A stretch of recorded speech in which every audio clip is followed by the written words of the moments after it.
ਗੁਰੂ ਚਰਨਾਂ ਵਿੱਚ ਲਵਾਈਏ ਹਾਜ਼ਰੀਆਂ। ਗੁਰੂ ਕਾ ਬਖਸ਼ਿਆ ਫਤਿਹ ਦਾ ਨਾਰਾ ਕਰੋ ਬੁਲੰਦ ਗੱਜ ਕੇ ਆਖੋ ਜੀ। ਵਾਹਿਗੁਰੂ ਜੀ ਕਾ ਖਾਲਸਾ ਵਾਹਿਗੁਰੂ ਜੀ ਕੀ ਫਤਿਹ। ਸਤਿਨਾਮ ਸ੍ਰੀ ਵਾਹਿਗੁਰੂ ਸਾਹਿਬ ਜੀ। ਸ੍ਰੀ ਰਾਗ ਮਹਲਾ ਤੀਜਾ। ਸਹਿਜੈ ਨੋ ਸਭ ਲੋਚਦੀ, ਬਿਨ ਗੁਰ ਪਾਇਆ ਨਾ ਜਾਏ। ਪੜ ਪੜ ਪੰਡਤ ਜੋਤ ਕੀ ਥਕੇ, ਭੇਖੀ ਭਰਮ ਭੁਲਾਏ। ਸਹਿਜੈ ਨੋ ਸਭ ਲੋਚਦੀ, ਬਿਨ ਗੁਰ ਪਾਇਆ ਨਾ ਜਾਏ। ਪੜ ਪੜ ਪੰਡਤ ਜੋਤ ਕੀ ਥਕੇ, ਭੇਖੀ ਭਰਮ ਭੁਲਾਏ। ਗੁਰ ਭੇਟੇ ਸਹਿਜ ਪਾਇਆ, ਆਪਣੀ ਕਿਰਪਾ ਕਰੇ ਰਜਾਏ। ਭਾਈ ਰੇ ਗੁਰ ਬਿਨ ਸਹਿਜ ਨ ਹੋਏ, ਸ਼ਬਦੈ ਹੀ ਤੇ ਸਹਿਜ ਉਪਜੈ। ਹਰ ਪਾਇਆ ਸਚ ਸੋਏ। ਭਾਈ ਰੇ ਗੁਰ ਬਿਨ ਸਹਿਜ ਨ ਹੋਏ, ਸ਼ਬਦੈ ਹੀ ਤੇ ਸਹਿਜ ਉਪਜੈ। ਹਰ ਪਾਇਆ ਸਚ ਸੋਏ। ਰਹਾਉ। ਵਾਹਿਗੁਰੂ। ਇਹ ਪਵਿੱਤਰ ਬਚਨ ਤੀਸਰੇ ਪਾਤਸ਼ਾਹ ਨਿਮਾਣਿਆਂ ਦੇ ਮਹਾਨ, ਨਿਤਾਣਿਆਂ ਦੇ ਤਾਣ ਸਤਿਗੁਰੂ ਸ੍ਰੀ ਗੁਰੂ ਅਮਰਦਾਸ ਮਹਾਰਾਜ ਜੀ ਦੇ ਉਚਾਰਨ ਕੀਤੇ ਹੋਏ ਇਹਨਾਂ ਬਚਨਾਂ ਰਾਹੀਂ ਧੰਨ ਧੰਨ ਸ੍ਰੀ ਗੁਰੂ ਅਮਰਦਾਸ ਜੀ ਮਹਾਰਾਜ ਕੀ ਬਖਸ਼ਿਸ਼ ਕਰਦੇ ਹਨ। ਸਰਵਣ ਕਰੀਏ। ਇਹ ਦੁਨੀਆ ਜਿਹੜੀ ਹੈ ਉਸ ਗਿਆਨ ਨੂੰ, ਉਸ ਸਹਿਜ ਅਵਸਥਾ ਨੂੰ ਲੋਚਦੀ ਤਾਂ ਹੈ, ਚਾਹੁੰਦੀ ਤਾਂ ਹੈ ਕਿ ਮੈਂ ਵੀ ਉਸ ਪਰਮੇਸ਼ਰ ਦੇ ਨੇੜੇ ਹੋਵਾਂ, ਮੈਨੂੰ ਵੀ ਸੋਝੀ ਆਵੇ, ਉਹ ਬਖਸ਼ਿਸ਼ ਮੇਰੇ ਤੇ ਵੀ ਹੋਵੇ, ਮੈਨੂੰ ਵੀ ਗਿਆਨ ਹੋ ਜਾਵੇ, ਮੇਰਾ ਮਨ ਸਹਿਜ ਵਿੱਚ ਆ ਜਾਵੇ, ਮੈਨੂੰ ਸ਼ਾਂਤੀ ਪ੍ਰਾਪਤ ਹੋ ਜਾਵੇ। ਪਰ ਸਤਿਗੁਰੂ ਅਮਰਦਾਸ ਮਹਾਰਾਜ ਜੀ ਕਹਿੰਦੇ ਉਹ ਸਹਿਜ ਅਵਸਥਾ, ਉਹ ਬ੍ਰਹਮ ਗਿਆਨ, ਉਹ ਪਰਮੇਸ਼ਰ ਦੀ ਕਿਰਪਾ ਜਿਹੜੀ ਹੈ ਗੁਰੂ ਤੋਂ ਬਗੈਰ ਨਹੀਂ ਮਿਲਦੀ। ਗੁਰੂ ਵਾਲੇ ਬਣਨਾ ਬੜਾ ਜ਼ਰੂਰੀ ਹੈ।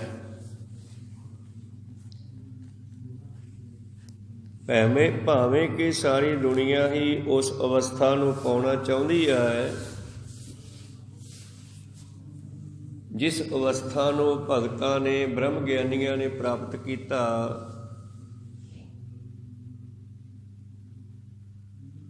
ਪਰ ਸਤਿਗੁਰੂ ਪਾਤਸ਼ਾਹ ਜੀ ਕਹਿੰਦੇ ਜਿਨ੍ਹਾਂ ਨੇ ਪਾਇਆ ਹੈ ਉਹਨਾਂ ਨੇ ਗੁਰੂ ਦੀ ਕਿਰਪਾ ਦੇ ਨਾਲ ਹੀ ਪ੍ਰਾਪਤ ਕੀਤਾ ਹੈ। ਸਹਿਜੇ ਨੋ ਸਭ ਲੋਚਦੀ, ਬਿਨ ਗੁਰ ਪਾਇਆ ਨਾ ਜਾਏ। ਸਾਰੀ ਦੁਨੀਆ ਹੀ ਸਹਿਜ ਅਵਸਥਾ ਚਾਹੁੰਦੀ ਹੈ, ਉਸ ਬ੍ਰਹਮ ਗਿਆਨ ਨੂੰ ਪ੍ਰਾਪਤ ਕਰਨਾ ਚਾਹੁੰਦੀ ਹੈ, ਇਹ 'ਚ ਕੋਈ ਸ਼ੱਕ ਨਹੀਂ। ਪਰ ਗੁਰੂ ਦੀ ਕਿਰਪਾ ਤੋਂ ਬਗੈਰ ਪ੍ਰਾਪਤ ਨਹੀਂ ਹੁੰਦਾ।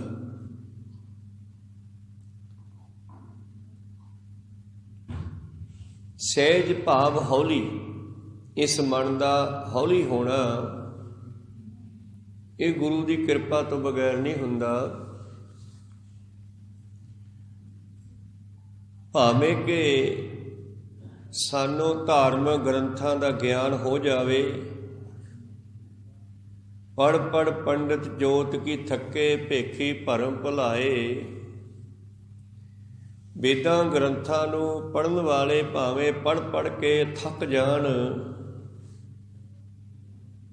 ਸਰੀਰ ਕਰਕੇ ਥੱਕ ਜਾਣ, ਪਰ ਮਨ ਨਹੀਂ ਥੱਕਦਾ, ਮਨ ਟਿਕਦਾ ਨਹੀਂ।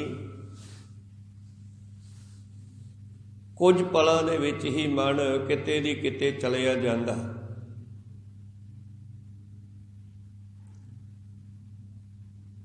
ਇਸ ਵਿਸ਼ੇ ਤੇ ਹੀ ਸਤਿਗੁਰੂ ਪਾਤਸ਼ਾਹ ਇੱਕ ਬਚਨ ਕਰਦੇ ਆ, ਥਿਰ ਕਰ ਬੈਸੋ ਹਰਜਨ ਪਿਆਰੇ, ਸਤਿਗੁਰ ਤੁਮਰੇ ਕਾਲ ਸਵਾਰੇ। ਥਿਰ ਕਰ ਬੈਸਣਾ, ਸਹਿਜ ਅਵਸਥਾ ਵਿੱਚ ਜਾਣਾ,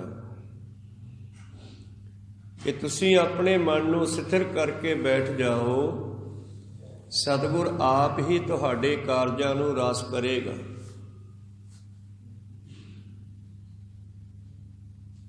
ਫਿਰ ਕਰ ਬੈਸੋ ਹਰਜਨ ਪਿਆਰੇ, ਸਤਿਗੁਰ ਤੁਮਰੇ ਕਾਜ ਸਵਾਰੇ। ਦੁਸ਼ਟ ਦੂਤ ਪਰਮੇਸ਼ਰ ਮਾਰੇ, ਜਨ ਕੀ ਪੈਜ ਰੱਖੀ ਕਰਤਾਰੇ।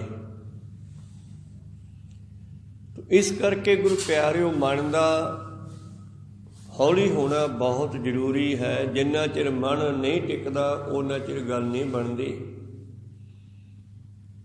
ਸਤਸੰਗ ਵਿੱਚ ਬੈਠਿਆਂ ਵੀ ਕਈ ਵਾਰੀ ਮਨ ਬਾਹਰ ਭੱਜ ਜਾਂਦਾ। ਧੰਨ ਧੰਨ ਸ੍ਰੀ ਗੁਰੂ ਅਮਰਦਾਸ ਮਹਾਰਾਜ ਜੀ ਕਹਿੰਦੇ, ਇਸ ਅਵਸਥਾ ਨੂੰ ਸਾਰੀ ਦੁਨੀਆ ਹੀ ਲੱਭਦੀ ਹੈ। ਭਾਵ ਉਹ ਸ਼ਾਂਤੀ, ਉਹ ਸਹਿਜ ਅਵਸਥਾ, ਉਹ ਆਨੰਦ, ਉਹ ਗਿਆਨ ਕਿਵੇਂ ਪ੍ਰਾਪਤ ਹੋਵੇ। ਤੇ ਸਤਿਗੁਰੂ ਪਾਤਸ਼ਾਹ ਜੀ ਕਹਿੰਦੇ, ਬਿਨ ਗੁਰ ਪਾਇਆ ਨਾ ਜਾਏ। ਗੁਰੂ ਤੋਂ ਬਗੈਰ ਨਹੀਂ ਸਮਝ ਆਉਂਦੀ, ਕਿਉਂਕਿ ਖੁਦ ਉਹਨਾਂ ਦੇ ਜੀਵਨ ਦਾ ਪ੍ਰੈਕਟੀਕਲ ਵੀ ਹੈ। 60-65 ਸਾਲ ਉਹਨਾਂ ਨੂੰ ਵੀ ਉਹ ਸਹਿਜ ਅਵਸਥਾ ਨਹੀਂ ਪ੍ਰਾਪਤ ਹੋਈ। ਭਾਵੇਂ ਕਿ 60-65 ਸਾਲ ਦੀ ਉਮਰ ਤੱਕ ਉਹ ਗੰਗਾ, ਹਰਿਦੁਆਰ ਆਦਿ ਦੀ ਯਾਤਰਾ ਵੀ ਕਰਦੇ ਰਹੇ। ਔਰ ਉਸ ਸਮੇਂ ਦੌਰਾਨ ਬਹੁਤ ਸਾਰੇ ਵੇਦਾਂ ਗ੍ਰੰਥਾਂ ਦੇ ਪਾਠ ਵੀ ਸੁਣੇ ਹੋਣਗੇ। ਬਹੁਤ ਸਾਰੇ ਹਿੰਦੂ ਮਤ ਮੁਤਾਬਕ ਗੰਗਾ ਤੇ ਜਾਂਦੇ ਸਨ। ਉੱਥੇ ਗੀਤਾ, ਗਾਇਤਰੀ ਆਦਿ ਵੇਦਾਂ ਗ੍ਰੰਥਾਂ ਦੇ ਪਾਠ ਵੀ ਸੁਣੇ ਹੋਣਗੇ, ਪਰ ਮਨ ਨੂੰ ਉਹ ਆਨੰਦ ਨਹੀਂ ਸੀ ਆਇਆ ਜਿਹੜਾ ਗੁਰੂ ਅੰਗਦ ਦੇਵ ਜੀ ਨੂੰ ਮਿਲਣ ਤੋਂ ਬਾਅਦ ਪ੍ਰਾਪਤ ਹੋਇਆ। ਔਰ ਉਸ ਆਨੰਦ ਨੂੰ ਫੀਲ ਕਰਕੇ ਹੀ ਲਿਖਦੇ ਹਨ, ਆਨੰਦੇ ਆਨੰਦ ਸਭ ਕੋ ਕਹੈ, ਆਨੰਦ ਗੁਰੂ ਤੇ ਜਾਣਿਆ। ਜਾਣਿਆ ਆਨੰਦ ਸਦਾ ਗੁਰ ਤੇ, ਕਿਰਪਾ ਕਰੇ ਪਿਆਰਿਆ। ਕਰ ਕਿਰਪਾ ਕਿਲਵੇ ਕੱਟੇ, ਗਿਆਨ ਅੰਜਨ ਸਾਰਿਆ। ਜਦੋਂ ਗਿਆਨ ਦਾ ਸੁਰਮਾ ਹਿਰਦੇ ਦੀ ਅੱਖ ਵਿੱਚ ਪੈ ਗਿਆ, ਫਿਰ ਸਮਝ ਆਈ ਕਿ ਅਸਲੀ ਗੱਲ ਤਾਂ ਆ ਸੀ। ਫਿਰ ਉਹਨਾਂ ਤੋਂ ਵੀ ਰਿਹਾ ਨਹੀਂ ਗਿਆ। ਉਹਨਾਂ ਨੇ ਫਿਰ ਪਵਿੱਤਰ ਬਾਣੀ ਉਚਾਰਨ ਕਰ ਕਰਕੇ ਆਪਣੇ ਮੁਖ ਰਾਹੀਂ ਉਸ ਦਾ ਗਿਆਨ ਦੁਨੀਆ ਨੂੰ ਵੀ ਦੇਣਾ ਚਾਹਿਆ। ਕਿਉਂਕਿ ਜਦੋਂ ਕੋਈ ਪਰਮੇਸ਼ਰ ਦੇ ਨੇੜੇ ਪਹੁੰਚ ਜਾਂਦਾ ਹੈ ਔਰ ਉਸ ਦੇ ਅੰਦਰ ਇਹ ਗਿਆਨ ਪ੍ਰਗਟ ਹੋ ਜਾਂਦਾ ਹੈ, ਤੇ ਫਿਰ ਉਹਦੀ ਇਹ ਇੱਛਾ ਹੁੰਦੀ ਹੈ ਦੁਨੀਆ ਦੇ ਭਲੇ ਦੀ, ਬਈ ਹੋਰ ਵੀ ਲੋਕ ਇਸ ਵਸਤੂ ਨੂੰ ਪ੍ਰਾਪਤ ਕਰਨ। ਵਿਦਿਆ ਵਿਚਾਰੀ ਤਾਂ ਪਰਉਪਕਾਰੀ। ਜਦੋਂ ਵਿਦਿਆ ਦੀ ਵਿਚਾਰ ਆ ਗਈ, ਗ੍ਰੰਥਾਂ ਦਾ ਗਿਆਨ ਹੋ ਗਿਆ, ਫਿਰ ਉਹਨਾਂ ਅੰਦਰ ਪਰਉਪਕਾਰ ਪੈਦਾ ਹੁੰਦਾ ਹੈ ਤੇ ਦੂਸਰਿਆਂ ਦੇ ਭਲੇ ਵਾਸਤੇ ਵੀ ਫਿਰ ਉਹ ਵਚਨ ਉਚਾਰਨ ਕਰਦੇ ਨੇ। ਉਹ ਚਾਹੁੰਦੇ ਹੈ ਕਿ ਇਹ ਗਿਆਨ ਸਾਰਿਆਂ ਨੂੰ ਪ੍ਰਾਪਤ ਹੋਵੇ। ਔਰ ਆਪ ਜੀ ਦੇਖਦੇ ਹੋ, ਬਹੁਤ ਸਾਰੇ ਬ੍ਰਹਮ ਗਿਆਨੀ ਮਹਾਂਪੁਰਖ ਯਾਤਰਾ 'ਤੇ ਨਿਕਲ ਜਾਂਦੇ ਆ ਦੂਸਰਿਆਂ ਨੂੰ ਦੱਸਣ ਦੇ ਲਈ। ਜਿਵੇਂ ਸਤਿਗੁਰੂ ਅਮਰਦਾਸ ਜੀ ਕਹਿੰਦੇ, 19-20 ਵਾਰੀ ਤਾਂ ਹਰਿਦੁਆਰ ਗਏ ਇੱਕ ਗੰਗਾ ਦੇ ਯਾਤਰੀ ਬਣ ਕੇ। ਪਰ ਜਦੋਂ ਗੁਰੂ ਅੰਗਦ ਦੇਵ ਜੀ ਉਹਨਾਂ ਨੂੰ ਮਿਲੇ, 12 ਸਾਲ ਉਹਨਾਂ ਦੇ ਚਰਨਾਂ ਵਿੱਚ ਸੇਵਾ ਕੀਤੀ, ਤੇ ਜਦੋਂ ਉਹਨਾਂ ਨੂੰ ਗੁਰਤਾ ਗੱਦੀ ਪ੍ਰਾਪਤ ਹੋਈ, ਸਾਰਾ ਗਿਆਨ ਹੋ ਗਿਆ, ਫਿਰ ਉਹਨਾਂ ਨੇ ਇੱਕ ਯਾਤਰਾ ਗੰਗਾ ਦੀ ਕੀਤੀ ਆ। ਉਹਨਾਂ ਤੀਰਥਾਂ 'ਤੇ ਫੇਰ ਗਏ। ਉਹਨਾਂ ਪੁਰਬਾਂ 'ਤੇ, ਉਹਨਾਂ ਸਮਿਆਂ 'ਤੇ ਜਦੋਂ ਉੱਥੇ ਮੇਲੇ ਲੱਗਦੇ ਨੇ, ਉੱਥੇ ਗੁਰੂ ਅਮਰਦਾਸ ਜੀ ਪਹੁੰਚੇ ਉਹਨਾਂ ਤੀਰਥਾਂ 'ਤੇ। ਪਰ ਹੁਣ ਉਹਨਾਂ ਲੋਕਾਂ ਨੂੰ ਦੱਸਣ ਵਾਸਤੇ ਗਏ ਨੇ ਕਿ ਗੁਰੂ ਵਾਲੇ ਬਣੋ। ਗੁਰੂ ਵਾਲੇ ਬਣੇ ਤੋਂ ਬਗੈਰ ਮਨੁੱਖ ਦਾ ਜਿਹੜਾ ਹੈ ਉਧਾਰ ਨਹੀਂ ਹੋ ਸਕਦਾ। ਉਹ ਸਹਿਜ ਅਵਸਥਾ, ਉਹ ਸ਼ਾਂਤੀ, ਉਹ ਆਨੰਦ ਖੇੜਾ ਜਿਹੜਾ ਹੈ ਗੁਰੂ ਦੇ ਰਾਹੀਂ ਪ੍ਰਾਪਤ ਹੁੰਦਾ, ਜਿਵੇਂ ਸਾਨੂੰ ਪ੍ਰਾਪਤ ਹੋਇਆ। ਉਹਨਾਂ ਨੇ ਇਹ ਚੀਜ਼ ਦਾ ਜਾ ਕੇ ਪ੍ਰਭਾਵ ਜਿਹੜਾ ਹੈ ਪ੍ਰਚਾਰ ਕੀਤਾ। ਨਾਵਨ ਪੁਰਬ ਅਭੀਚ, ਅਭੀਚ ਦਾ ਮੇਲਾ ਲੱਗਦਾ ਔਰ ਉਸ ਮੇਲੇ ਤੇ ਪਾਤਸ਼ਾਹ ਜੀ ਨੇ ਜਾਣਾ ਕੀਤਾ, ਕੁਰਸ਼ੇਤਰ ਜਾਣਾ ਕੀਤਾ।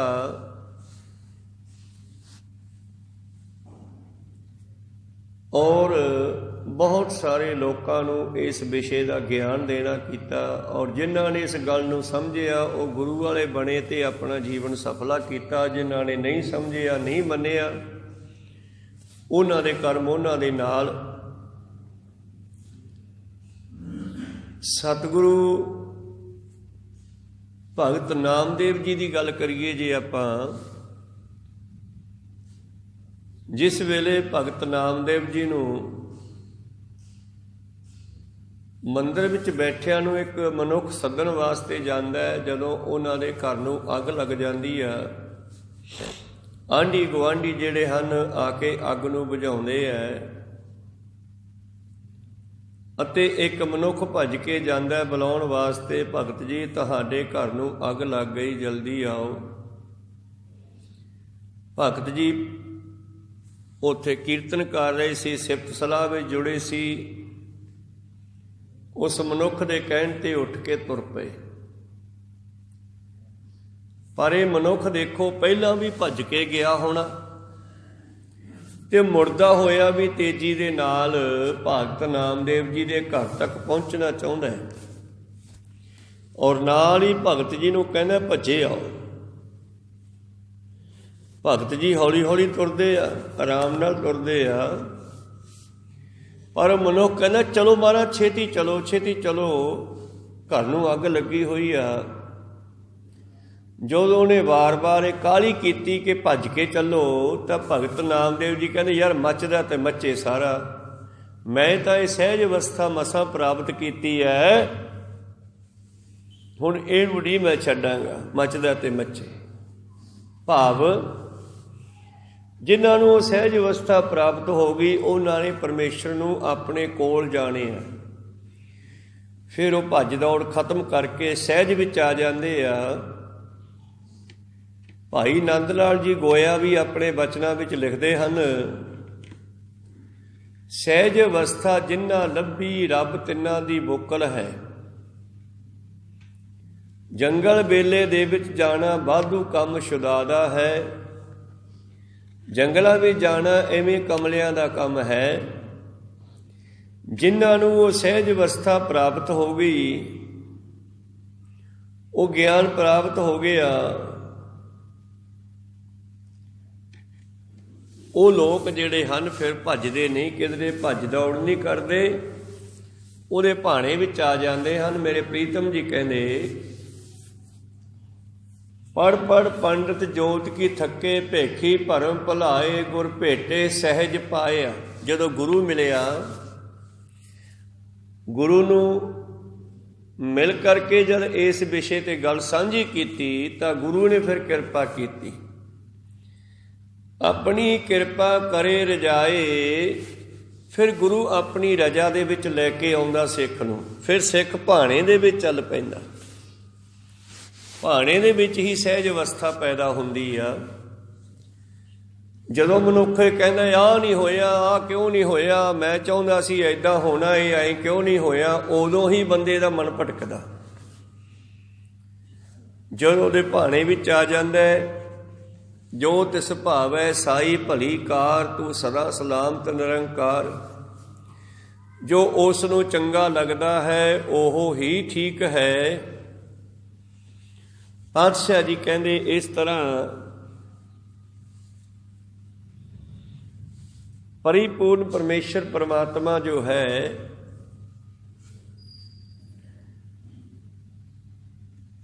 ਜੋ ਕਰਦਾ ਹੈ ਉਹ ਠੀਕ ਕਰਦਾ ਹੈ। ਤੇ ਜਦੋਂ ਅਸੀਂ ਇਹ ਗੱਲ ਮੰਨ ਲਈ ਤੇ ਫਿਰ ਸਾਡਾ ਮਨ ਟਿਕ ਗਿਆ, ਸ਼ਾਂਤੀ ਆ ਗਈ।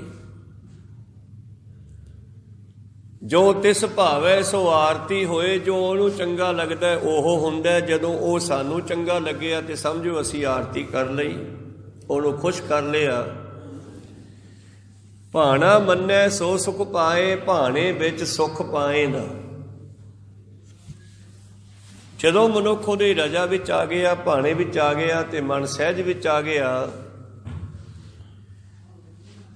ਪ੍ਰੀਤਮ ਜੀ ਅੱਗੇ ਬਖਸ਼ਿਸ਼ ਕਰਦੇ ਹਨ, ਗੁਰ ਭੇਟੇ ਸਹਿਜ ਪਾਇਆ, ਆਪਣੀ ਕਿਰਪਾ ਕਰੇ ਰਜਾਏ। ਭਾਈ ਰੇ ਗੁਰਬਿਨ ਸਹਿਜ ਨਾ ਹੋਏ। ਫਿਰ ਦੁਬਾਰਾ ਕਹਿੰਦੇ ਆ ਗੁਰੂ ਵਾਲੇ ਬਣੋ। ਇਹ ਗੁਰੂ ਹੀ ਤੁਹਾਨੂੰ ਟਿਕਾਓ ਵਿੱਚ ਲਿਆ ਸਕਦਾ।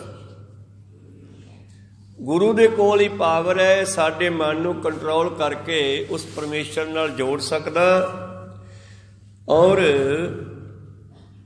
ਉਹਦੇ ਨਾਲ ਜੁੜ ਕਰਕੇ ਹੀ ਇਸ ਦੇ ਅੰਦਰ ਉਸ ਪਰਿਪੂਰਨ ਪਰਮੇਸ਼ਰ ਪਰਮਾਤਮਾ ਦੀ ਅਵਸਥਾ ਜਿਹੜੀ ਹੈ ਆਨੰਦ ਵਾਲੀ, ਉਹ ਬਣ ਸਕਦੀ ਆ। ਭਾਈ ਰੇ ਗੁਰਬਿਨ ਸਹਿਜ ਨ ਹੋਏ, ਸ਼ਬਦ ਹੀ ਤੇ ਸਹਿਜ ਉਪਜੇ। ਹੁਣ ਸਹਿਜ ਕਿੱਥੋਂ ਪੈਦਾ ਹੁੰਦਾ ਹੈ? ਉਹ ਸ਼ਾਂਤੀ, ਉਹ ਗਿਆਨ, ਕਿਉਂਕਿ ਸ਼ਾਂਤੀ ਗਿਆਨ ਤੋਂ ਬਾਅਦ ਹੈ। ਪਹਿਲਾਂ ਗਿਆਨ ਹੋਵੇਗਾ, ਫਿਰ ਸ਼ਾਂਤੀ ਆਵੇਗੀ, ਫਿਰ ਸਹਿਜ ਅਵਸਥਾ ਬਣੇਗੀ। ਤੇ ਗਿਆਨ ਜਿਹੜਾ ਉਹ ਗੁਰੂ ਤੋਂ ਪ੍ਰਾਪਤ ਹੋਣਾ। ਜਿਵੇਂ ਛੋਟੀ ਜੀ ਗੱਲ ਹੈ, ਹਨੇਰੇ ਦੇ ਵਿੱਚ ਤੁਸੀਂ ਕਿਸੇ ਰੱਸੀ ਵਰਗੇ ਟੋਟੇ ਨੂੰ ਦੇਖ ਕੇ, ਪੀਸ ਨੂੰ ਦੇਖ ਕੇ ਡਰ ਗਏ ਬਈ ਸੱਪ ਪਿਆ।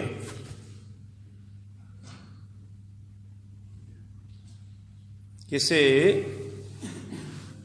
ਜਗ੍ਹਾ ਤੇ ਹਨੇਰੇ ਵਿੱਚ ਤੁਸੀਂ ਵੇਖਿਆ ਵੀ ਸੱਪ ਪਿਆ ਤੇ ਤੁਸੀਂ ਇੱਕਦਮ ਤੜਫ ਗਏ, ਭਟਕ ਗਏ, ਦਿਲ ਤੇਜ਼ ਧੜਕਣ ਲੱਗਿਆ, ਮਨ ਘਬਰਾ ਗਿਆ। ਪਰ ਹਨੇਰੇ 'ਚ ਦੇਖਿਆ ਇਸ ਕਰਕੇ ਤੁਸੀਂ ਕੋਸ਼ਿਸ਼ ਕੀਤੀ ਕਿ ਚਾਨਣ ਕਰਕੇ ਦੇਖੀਏ। ਤੇ ਜਦ ਉੱਥੇ ਚਾਨਣ ਕੀਤਾ ਗਿਆ, ਬੈਟਰੀ, ਦੀਵਾ, ਮੋਮਬੱਤੀ ਆਦਿ ਕੁਝ ਜਗਾ ਕੇ ਜਦ ਲਾਈਟ ਕੀਤੀ ਤੇ ਫਿਰ ਕੀ ਗਿਆਨ ਹੋਇਆ ਵੀ ਇਹ ਤਾਂ ਰੱਸੀ ਸੀ। ਭਾਵ ਜਦੋਂ ਗਿਆਨ ਦਾ ਦੀਵਾ ਉੱਥੇ ਲੈ ਕੇ ਆਂਦਾ ਸੀ, ਦੀਵਾ ਬਲੇ ਅੰਧੇਰਾ ਜਾਏ, ਵੇਦ ਪਾਠ ਮਤ ਪਾਪਾਂ ਖਾਏ। ਜਦ ਦੀਵਾ ਜਗਦਾ ਹੈ ਹਨੇਰਾ ਉੱਡ ਜਾਂਦਾ ਹੈ। ਉਹ ਸੰਸਾਰੀ ਉਦਾਹਰਨ ਹੈ। ਉੱਥੇ ਦੀਵੇ ਦਾ ਗਿਆਨ ਕੰਮ ਕਰਦਾ ਹੈ। ਜਦ ਦੀਵਾ ਜਗਾਇਆ, ਬੈਟਰੀ ਜਗਾਈ ਤੇ ਪਤਾ ਲੱਗਿਆ ਇਹ ਤਾਂ ਰੱਸੀ ਸੀ। ਤੇ ਇਹ ਗੱਲ ਦਾ ਗਿਆਨ ਹੁੰਦਿਆਂ ਹੀ ਮਨ ਸ਼ਾਂਤ ਹੋ ਗਿਆ ਨਾ, ਡਰ ਖਤਮ ਹੋ ਗਿਆ। ਜਿਹੜੀ ਧੜਕਣ ਵਧੀ ਹੋਈ ਸੀ ਦਿਲ ਦੀ, ਉਹ ਡਾਊਨ ਹੋ ਗਈ, ਸਹਿਜ ਅਵਸਥਾ ਵਿੱਚ ਆ ਗਿਆ ਬੰਦਾ। ਪਤਾ ਲੱਗ ਗਿਆ ਵੀ ਜਾਨ ਲੈ, ਐਵੇਂ ਡਰ ਗਏ। ਆਪਦੇ ਮੂੰਹ 'ਚੋਂ ਕਹਿੰਦਾ ਐਵੇਂ ਡਰ ਗਏ, ਇਹ ਤਾਂ ਸੱਪ ਰੱਸੀ ਸੀ।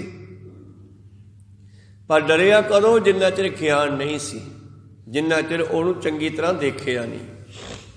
ਇਸੇ ਤਰ੍ਹਾਂ ਹੀ ਗੁਰੂ ਗਿਆਨ ਦਿੰਦਾ ਸੰਸਾਰ ਦਾ, ਜੀਵ ਆਤਮਾ ਦਾ, ਆਪਣੇ ਆਪੇ ਦਾ, ਨਿਜ ਸਰੂਪ ਦਾ। ਜਦੋਂ ਗੁਰੂ ਦੇ ਕੋਲੋਂ ਗਿਆਨਮਈ ਸ਼ਬਦ ਸਾਨੂੰ ਮਿਲਦੇ ਨੇ,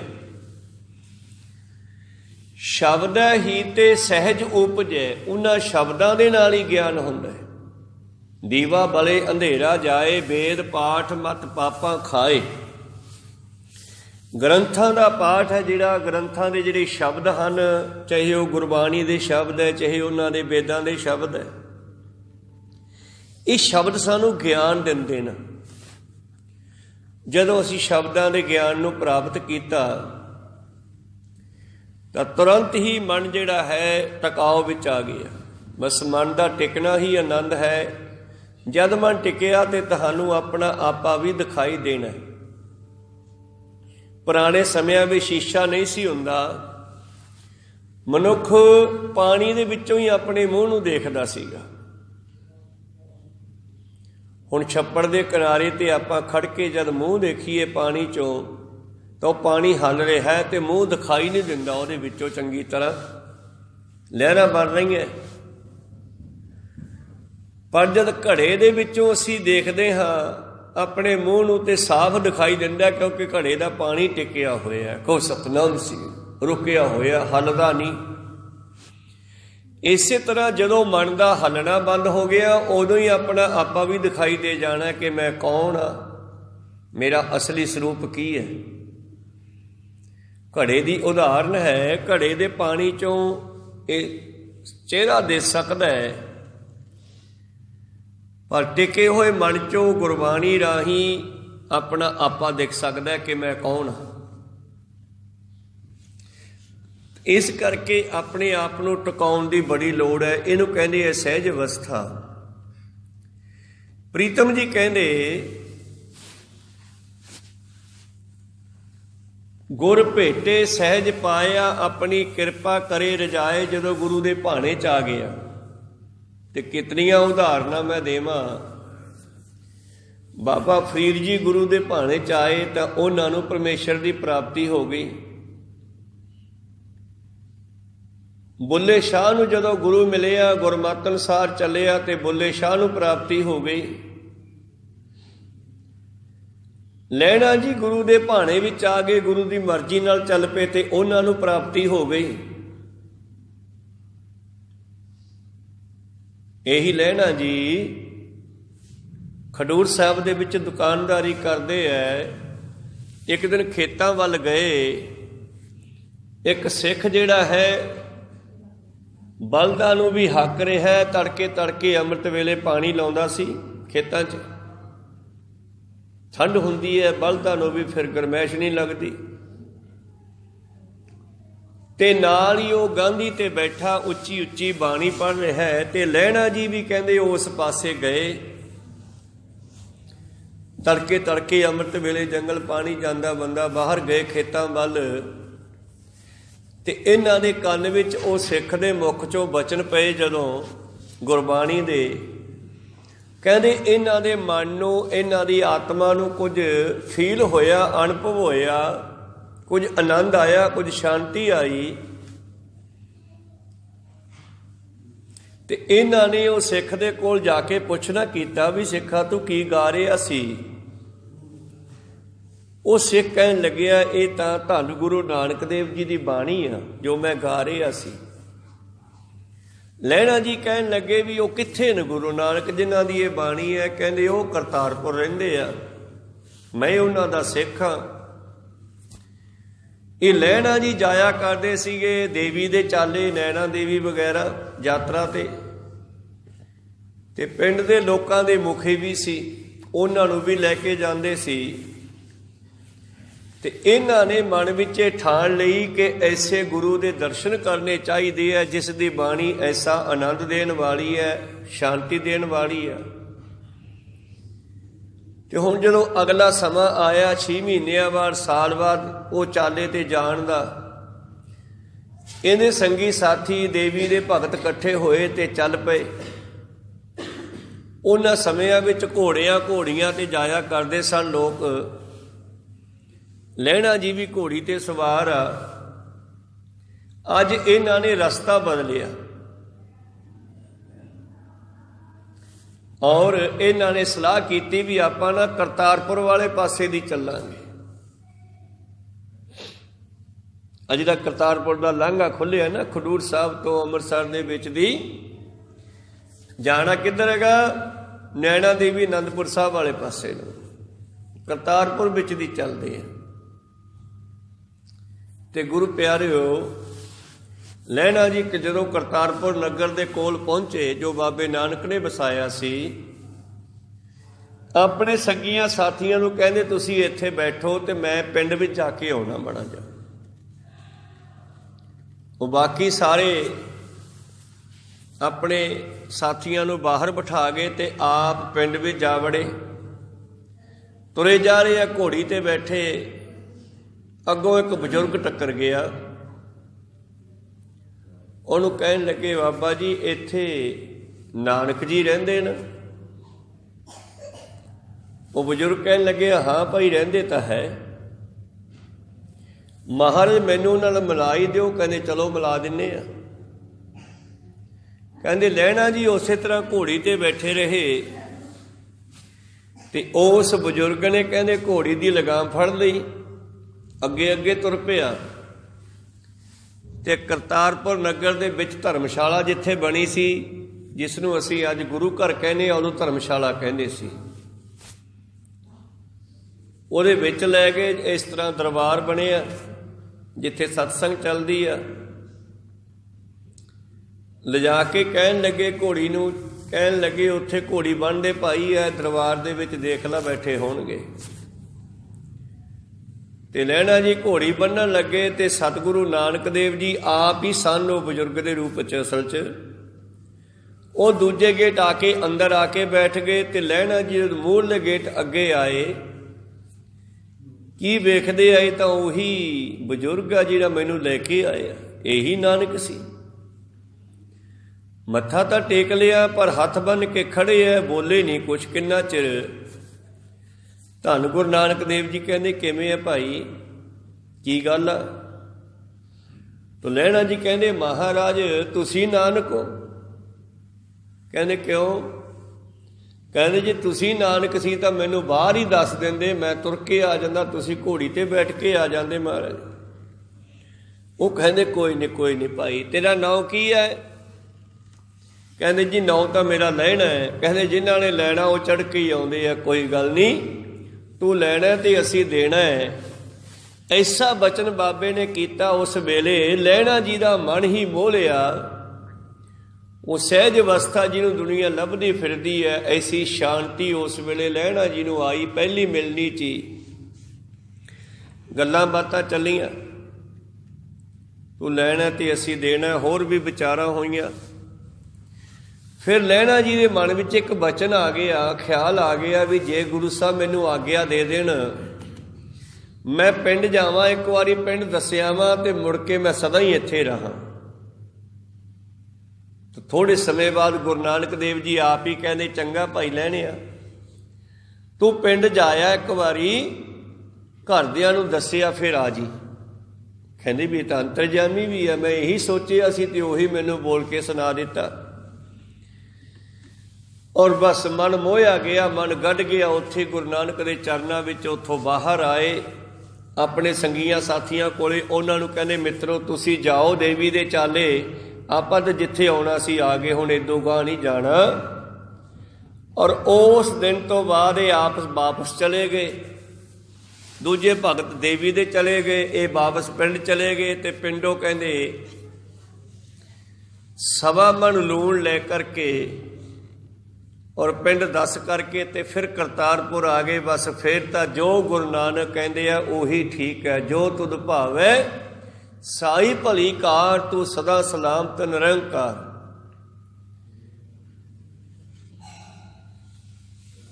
ਗੁਰ ਭੇਟੇ ਸਹਿਜ ਪਾਇਆ, ਆਪਣੀ ਕਿਰਪਾ ਕਰੇ ਰਜਾਏ। ਜਦੋਂ ਗੁਰੂ ਮਿਲਦਾ ਹੈ ਫਿਰ ਹੀ ਉਹ ਸਹਿਜ ਅਵਸਥਾ ਪ੍ਰਾਪਤ ਹੁੰਦੀ ਹੈ ਜਿਹਨੂੰ ਦੁਨੀਆ ਲੱਭਦੀ ਫਿਰਦੀ ਆ। ਜਦੋਂ ਸਿੱਖ ਉਹਦੀ ਰਜਾ ਵਿੱਚ ਚੱਲਦਾ, ਕਿਉਂਕਿ ਲੜਾਈ ਉਦੋਂ ਹੀ ਹੁੰਦੀ ਆ ਜਦੋਂ ਇਹ ਸੋਚਦੇ ਆ ਸਾਡੇ ਮੁਤਾਬਕ ਕਿਉਂ ਨਹੀਂ ਹੋ ਰਿਹਾ, ਜਿਵੇਂ ਮੈਂ ਚਾਹੁੰਦਾ ਉਵੇਂ ਕਿਉਂ ਨਹੀਂ ਹੁੰਦਾਗਾ। ਬਸ ਉਦੋਂ ਸਾਡੇ ਅੰਦਰ ਵੀ ਖਲਬਲੀ ਮੱਚਦੀ ਆ ਤੇ ਬਾਹਰ ਵੀ ਲੜਾਈ ਹੁੰਦੀ ਆ। ਜਦੋਂ ਅਸੀਂ ਇਹ ਮੰਨ ਲਿਆ ਕਿ ਉਹ ਪਰਿਪੂਰਨ ਪਰਮੇਸ਼ਰ ਪਰਮਾਤਮਾ ਜੋ ਹੈ ਉਹ ਠੀਕ ਕਰਦਾ, ਅਸਲ 'ਚ ਮੈਨੂੰ ਅਕਲ ਨਹੀਂ ਹੈ, ਮੈਨੂੰ ਮਤ ਨਹੀਂ ਹੈ,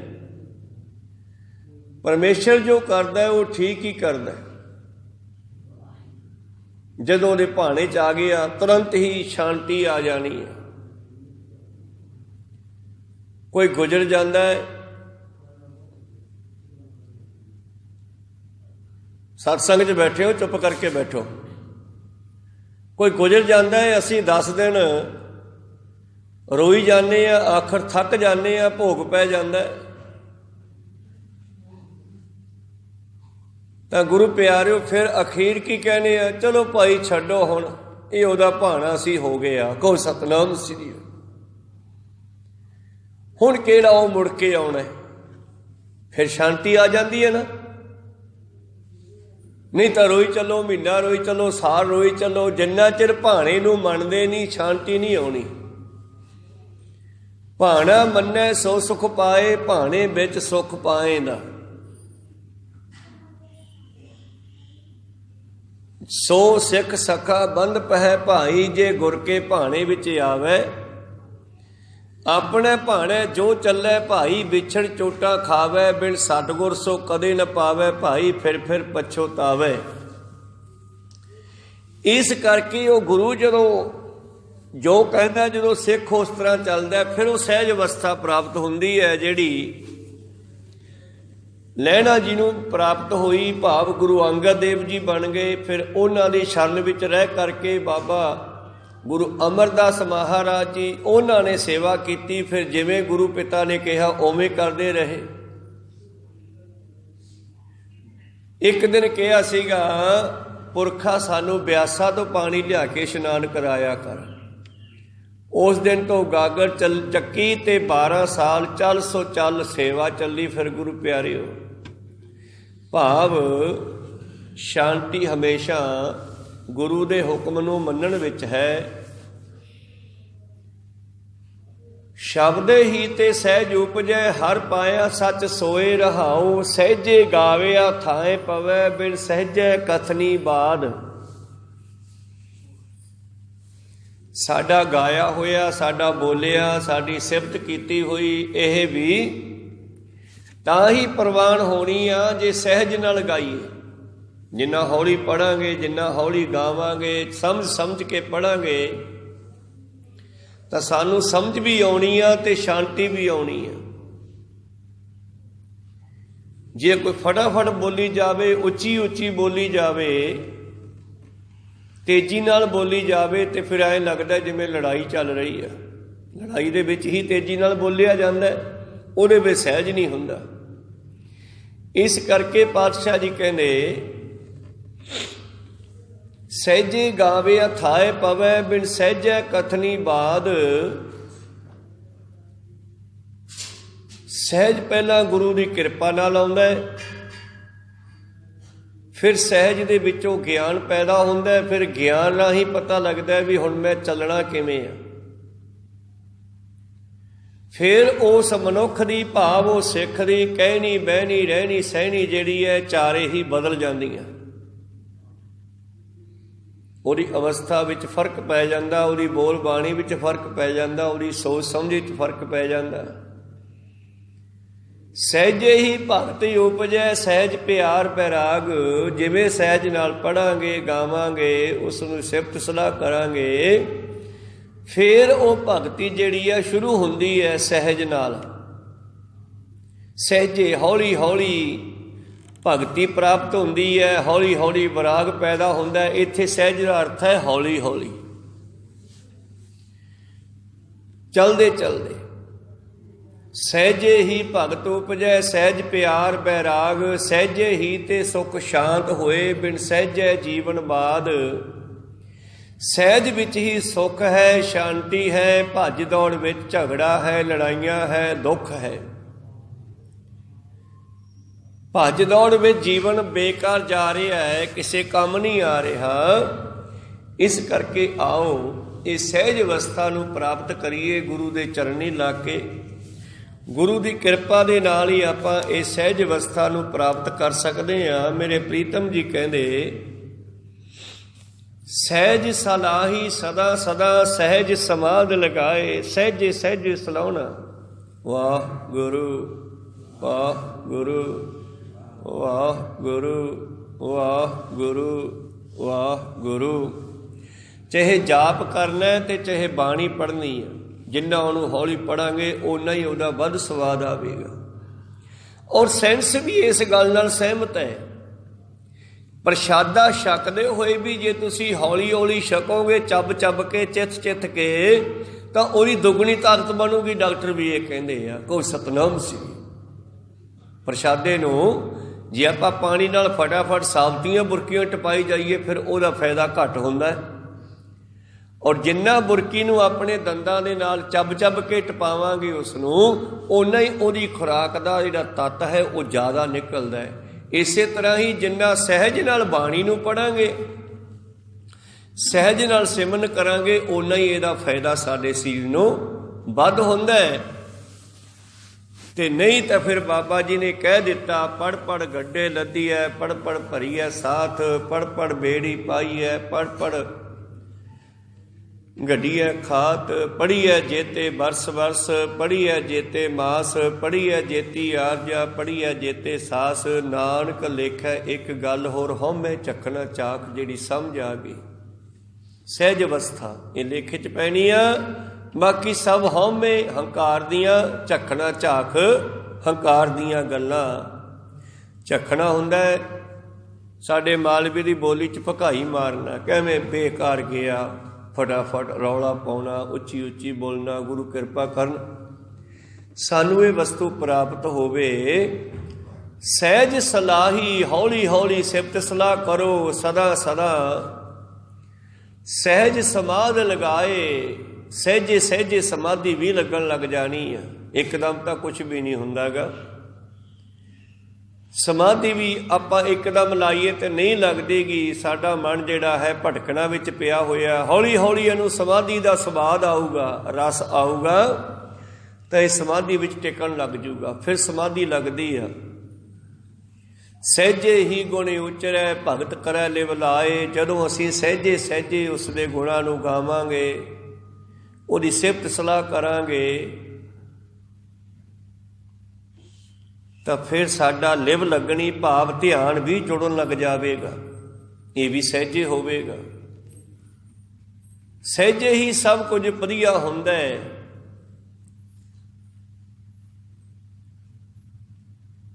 ਭਗਤ ਕਰੇ ਲਿਵ ਲਾਏ,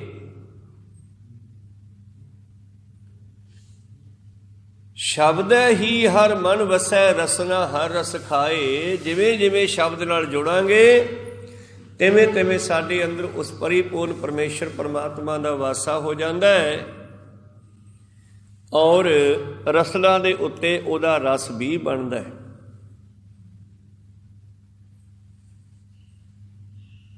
ਜਦੋਂ ਕੋਈ ਸਹਿਜ ਦੇ ਨਾਲ ਇਹਨਾਂ ਸ਼ਬਦਾਂ ਨੂੰ ਪੜ੍ਹਦਾ ਹੈ, ਕਿਸੇ ਚੀਜ਼ ਨੂੰ ਵਿਚਾਰਨਾ ਵੀ ਹੋਵੇ ਨਾ ਸਮਝ ਆਵੇ ਤੇ ਬੰਦਾ ਉਸ ਨੂੰ ਵਾਰ-ਵਾਰ ਹੌਲੀ-ਹੌਲੀ ਵਿਚਾਰਦਾ, ਪੜ੍ਹਦਾ ਵੀ ਯਾਰ ਇਹ ਕੀ ਲਿਖਿਆ, ਸਮਝ ਨਹੀਂ ਆ ਰਹੀ। ਤੇ ਜੇ ਦਵਾ ਦਾ ਪੜ੍ਹੀਏ ਤੇ ਜਿਵੇਂ ਗੁਰੂ ਪਿਆਰਿਓ ਆਮ ਕਹਾਵਤ ਹੈ ਵੀ ਇਹ ਕੁੱਤਾ ਭੱਜ ਕੇ ਕਪਾਹ ਬੀਤੀ ਟੱਪ ਜਾਂਦਾ, ਫਿਰ ਕਿਹੜਾ ਉਹ ਰਜਾਈ ਬਣਾ ਕੇ ਲੈ ਜਾਂਦਾ। ਕੋਈ ਸਤਨਾਮ ਸੀ ਉਵੇਂ ਖਾਲੀ ਦਾ ਖਾਲੀ ਟੱਪ ਜਾਂਦਾ। ਕਪਾਹ ਤਾਂ ਬਹੁਤ ਉਗਰੀ ਖੜੀ ਆ। ਅਸੀਂ ਉਸ ਨੂੰ ਚੁਣ ਚੁਣ ਕੇ ਕਪਾਹ ਦੀਆਂ ਫੁੱਟੀਆਂ ਕੱਢਦੇ ਹਾਂ, ਬੁਲਾਉਣੇ ਆ, ਪਿੰਜਦੇ ਹਾਂ, ਫਿਰ ਉਸ ਦੇ ਵਸਤਰ ਬਣਦੇ ਆ, ਰਜਾਈਆਂ ਬਣਦੀਆਂ, ਸਭ ਕੁਝ ਬਣਦਾ ਹੈ। ਇਸੇ ਤਰ੍ਹਾਂ ਇਹ ਮਨੁੱਖ ਜੇ ਮਨੁੱਖਾ ਜੀਵਨ ਪ੍ਰਾਪਤ ਕੀਤਾ, ਸੰਸਾਰ ਵਿੱਚ ਆਇਆ, ਸਾਰੀ ਜ਼ਿੰਦਗੀ ਭੱਜ ਦੌੜ ਵਿੱਚ ਹੀ ਲੰਘਾ ਦਿੱਤੀ, ਤੇ ਫਿਰ ਦੁਨੀਆ ਚੋਂ ਕੀ ਖੱਟ ਕੇ ਲਗਿਆ? ਸਹਿਜ ਅਵਸਥਾ।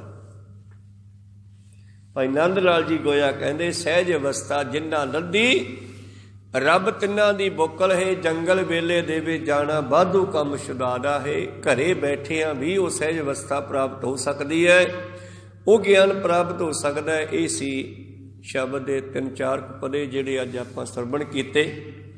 ਬਾਕੀ ਰਹਿੰਦੇ ਸ਼ਬਦ ਦੇ ਪਦੇ 4 ਕੱਲ੍ਹ ਨੂੰ ਸਰਵਣ ਕਰਾਂਗੇ। ਬੋਲਦਿਆਂ ਨੇਕਾਂ ਅੱਖਰ ਬਾਅਦ ਕਾਟ ਹੋ ਜਾਂਦੇ। ਸਿੱਖ ਸੰਗਤਾਂ ਦੇ ਸਤਿਗੁਰੂ ਬਖਸ਼ਣ ਯੋਗ ਹੈ, ਬਖਸ਼ ਲੈਣਾ ਜੀ। ਸਮਾਪਤੀ ਕਰੀਏ। ਬੁਲਾਓ ਫਤਿਹ ਪਾਓ ਫਤਿਹ। ਵਾਹਿਗੁਰੂ ਜੀ ਕਾ ਖਾਲਸਾ, ਵਾਹਿਗੁਰੂ ਜੀ ਕੀ ਫਤਿਹ। ਰਾਮਕਲੀ ਮਹਲਾ ਤੀਜਾ। ਆਨੰਦ ਇੱਕ ਓੰਕਾਰ ਸਤਿਗੁਰ ਪ੍ਰਸਾਦ। ਆਨੰਦ ਪਇਆ ਮੇਰੀ ਮਾਏ। ਸਤਿਗੁਰ